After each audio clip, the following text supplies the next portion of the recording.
తెలుగు రాష్ట్రాల్లో పెట్రో కొరత కొనసాగుతుంది. బంకుల దగ్గర వాహనాలు బారులు తీరుతున్నాయి. చాలా బంకుల దగ్గర నో స్టాక్ బోర్డులు దర్శనమిస్తున్నాయి. గంటల తరబడి క్యూ లైన్లలో వాహనదారులు ఎదురు చూస్తున్నారు.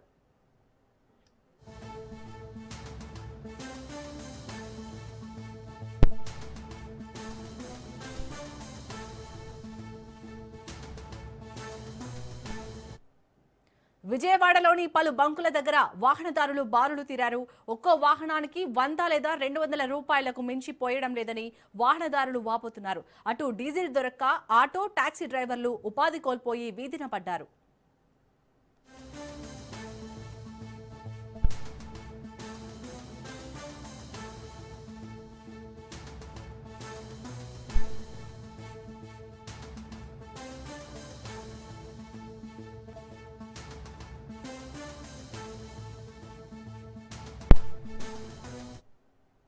పెట్రో కష్టాలు రైతన్నను నిలువునా ముంచేస్తున్నాయి.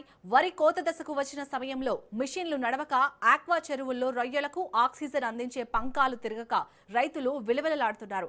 కలెక్టర్లు, ఫిషరీస్ అధికారులు వెంటనే రంగంలోకి దిగి ఆక్వా మరియు వ్యవసాయ రంగానికి డీజిల్ సరఫరా అయ్యేలా చూడాలని సీఎం ఆదేశించారు. దీంతో కొన్ని చోట్ల రెవెన్యూ, పోలీస్ అధికారుల సమక్షంలో రైతులకు కోటాల పద్ధతిలో డీజిల్ పంపిణీ చేస్తున్నారు.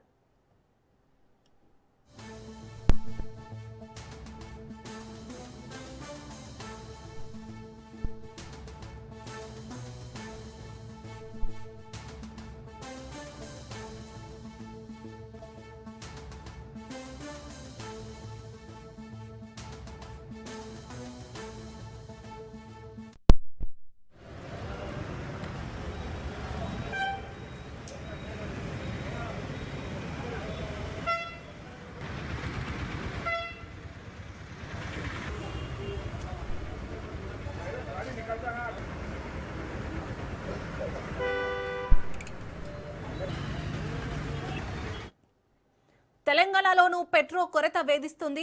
బంకుల దగ్గర వాహనదారులు బారులు తీరుతున్నారు.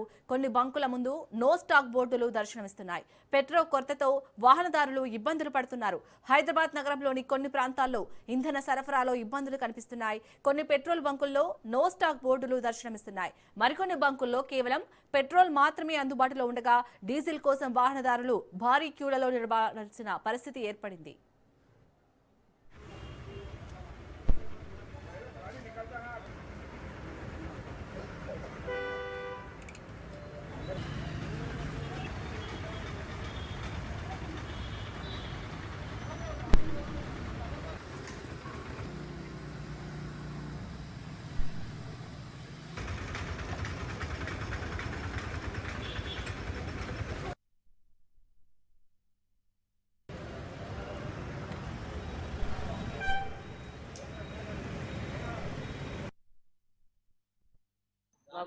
లైన్లలో పడితే పొద్దున్న 5 గంటలు పడితే 12 గంటలకు 1 గంట గ్యాస్ దొరుకుతుంది. మాకు ప్రైవేట్ బంకులలో ఏమో 125 రూపాయలు ఉంది గ్యాస్.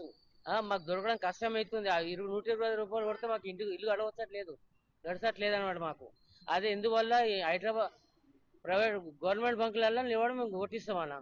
ఇంకేంటంటే పిల్లలు వదిలేసి లైన్లో రావాల్సి వస్తుంది. టిఫిన్ లేదు, భోజనంలో నీళ్ళు ఏమి అన్నిటికీ కష్టం అవుతుంది మాకు. ఇక్కడ లైన్లో పడి రాత్రి పోవాలి, ఇక్కడ అనుకుంటాం లైన్లో. మేము సంపాదించేది ఏం లేదు. ఏంటంటే ఇంకా 120 రూపాయలు గ్యాస్ కొట్టిస్తే కస్టమర్ కూడా మాకు డబ్బులు ఎక్స్ట్రా ఇవ్వట్లేదు. మేము బుకింగ్ ఎంత ఉంది అంతే ఇస్తామంటున్నారు.